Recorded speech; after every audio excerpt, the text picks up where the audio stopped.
Adakah sah sembahyang jika saya i'tikad seperti ini? Masa rakaat, ya Allah ya Tuhanku, makbulkanlah dan perkenankanlah permintaanku, tanpa baca doa yang ditetapkan. Masa sujud pula, ya Allah ya Tuhanku, aku sujud dalam Kaabah dan aku mengucuk hajat aswad. Jawabnya, amalan ini adalah bid'ah. Nabi kata, sallu kama ra'aitumuni usalli. Semayang macam mana aku semayang. Jangan semayang aku dak buat, mungkin buat. Nah, jadi termasuklah ucapan-ucapan tadi adalah bid'ah. Nampak? Bid'ah. Bukan daripada agama. Kerana Nabi bila rakaat, sahabat dengar Nabi membaca subhana rabbiyal azim. Bila sujud, Nabi dengar, orang dengar Nabi kata subhana rabbiyal a'la. Lepas tu sallu semayang begitulah. Kama ra'aitani, macam mana yang telah mengetahui daripada hadis-hadis, usalli, aku semayang begitulah. Aku rakaat subhana rabbiyal azim, aku sujud subhana rabbiyal a'la. Itulah bacaan kamu. Tak usah baca hak lain. Kalau jenazah warnakan rambut dengan getah, macam mana nak mandikan? Kena cukur ke lagu mana? Jawabnya, kata setengah ulama, kalau tak tanggal getah tu, maka hendaklah ditayamum. Hendaklah ditayamum. Mula mandi dulu mayat, atau tayamum dulu. Boleh belaka. Sebab apa tayamum? Sebab ganti daripada rambut yang tak dapat sampai air. Kemudian diratakan air, mandi macam biasa. Mandi dulu pun boleh, mandi dulu. Kemudian hak rambut tak mandilah pasal air tak sapat. Maka tayamum lepas pada mandi. Ambil debu, tepuk ke muka mayat, tepuk dan lalukan pada lengan mayat daripada ujung jari sampai ke siku kanan dan kiri. Ganti daripada rambut yang tak boleh kena air. Setengah ulama kata hendaklah dipotong. Kalau semayang dalam Kaabah, kiblatnya macam mana? Mu masuk bila dalam? Jawabnya disebut dalam kitab-kitab ulama, semayang di dalam Kaabah itu kiblatnya semua arah. Sama dengan semayang di atas bumbung Kaabah. Dia naik atas bumbung Kaabah, menghadap mana-mana pun dia kira menghadap kiblat dah. Nampak? Sebab dia duduk atas pada Kaabah dah. Saya pening. Apa pula yang pening? Saya tengok orang Arab duduk atas Quran. Berat danang kan? Saya tanya orang Arab tu, dia kata ini hanyalah mushaf, bukan Quran betul. Sedangkan ustaz pernah kata, walaupun kayu sugi sudah berdosa. Macam mana ni? Jawabnya, Arab ini pening. Bukan mu yang pening, Arab ni pening.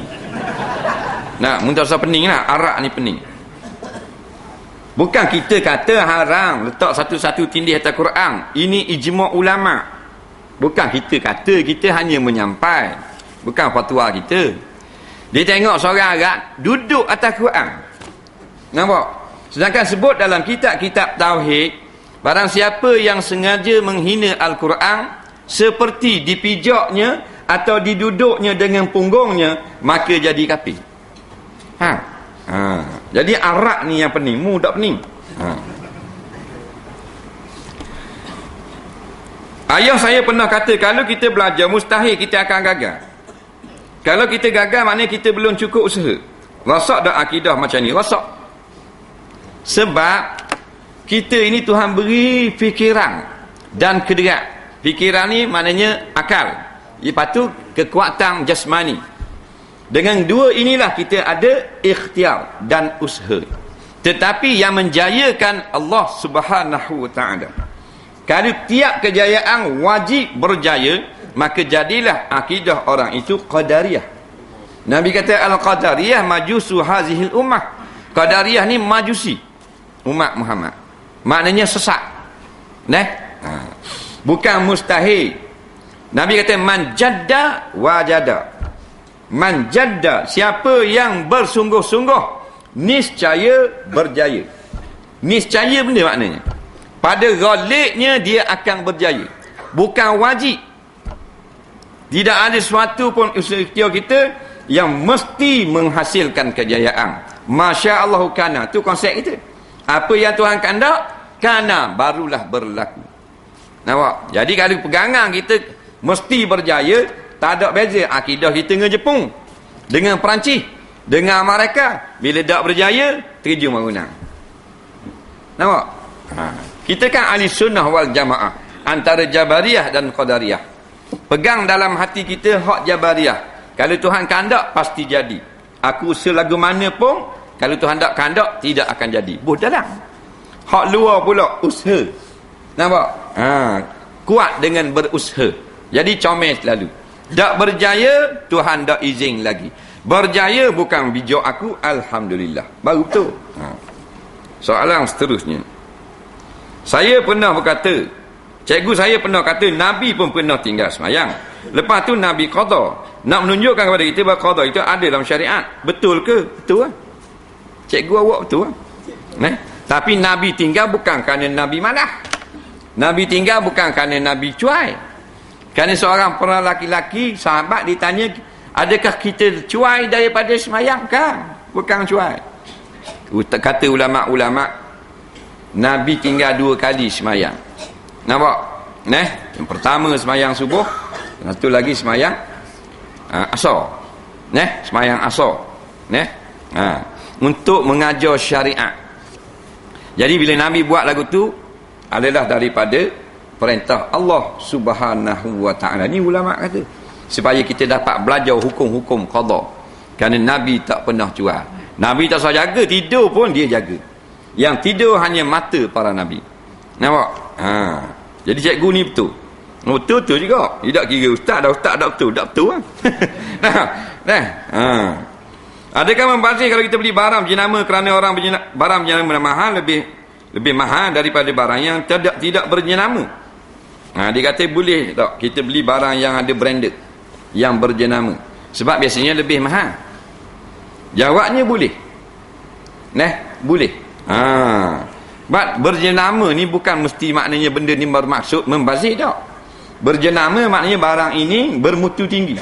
Bermutu tinggi boleh beli tak? Boleh. Tak ada masalah. Tidak berjenama biasanya bermutu rendah, tapi bukan mesti. Kadang-kadang molek yang tidak berjenama. Jadi kita beli barang berjenama atau tak berjenama. Dia ni kalau nak beli satu benda, dia boleh hayat branded. Apa tujuan? Kerana dia rasa dia hebat. Itu baru salah. Orang lain tak macam dia, tak sehebat dia, barulah. Pasal ramai orang yang terpedaya dengan jenama-jenama. Dia pakai hak branded, tapi atas dasar menunjuk-nunjuk saja. Kadang-kadang tak mana sabah dengan dia pun. Tak mana sabah. Kerja peace boy kasut $1,000 lebih kasut. Nampak tak? Manager hak 150 kangaroo pakai.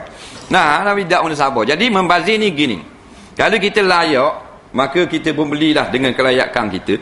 Dan di segi syarak, dia ada hukum pula. Kalau berdoa lalu, hukumnya membazir yang haram. Nampak?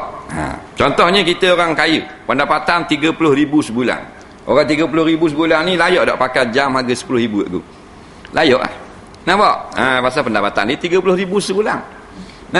Jadi kita lah boleh pakai 10,000 tak angin membazir. Tapi kalau orang sampai kereta 45 buah, kereta saja 20 buah, tu baru membazir yang haram. Pasal menunjuk-nunjuk dengan harta dah pula. Lebih daripada hak. Kalau tidak lebih pada hak, maka membazir itu hanyalah makruh semata-mata. Saya ada seorang bini saya selalu masuk kat rumah. Saya balik kerja pukul 5, tapi biasa lepas balik kerja rasa lapar. Saya rasa macam nak makan hak rengang-rengang dulu. Lalu singgah di kedai roti canai dan belanja kawan-kawan saya dengan niat untuk isi perut, bukan nak makan malam. Tapi bila sampai rumah, rasa terlalu kenyang dah pula, dan saya tak makan yang dimasak oleh bini saya. Berdosa tak saya makan roti canai tadi? Biarlah orang lebah, dia kira apa gitu semua no? Jawabnya tak berdosa. Tak berdosa. Sebab apa berdosa? Kita rasa lapar, kita makan dulu. Dah kita balik bini kita masak, dia kata kenyang dah. Ingat kalau kita kenyang dah pun, kalau rasa biasanya bini kita tak kisah, kita kata tak makan, tak apa. Tapi kalau jenis, kalau anda berasa hati kenyang pun kena rasa kau sikit buat lolok. Nampak? Lepas tu kena jaga kau. Kena jaga orang. Ada seorang ustaz tu kata, orang baru mati rohnya balik ke rumah. Mula-mula dia tidur kat biasa dia tidur. Lepas tu ruang tamu. Lepas tu duduk tangga. Dan makin lama makin jauh. Ustaz ni kata ada hadis sahih. Tapi ada ustaz lain kata tak ada. Dah pendapat ustaz pula guna. Macam kita jawab-jawab semua dah. Hadis roh balik ke rumah ini bukan hadis sahih, bukan hadis hasan. Kalau ada hadis dhaif. Faham?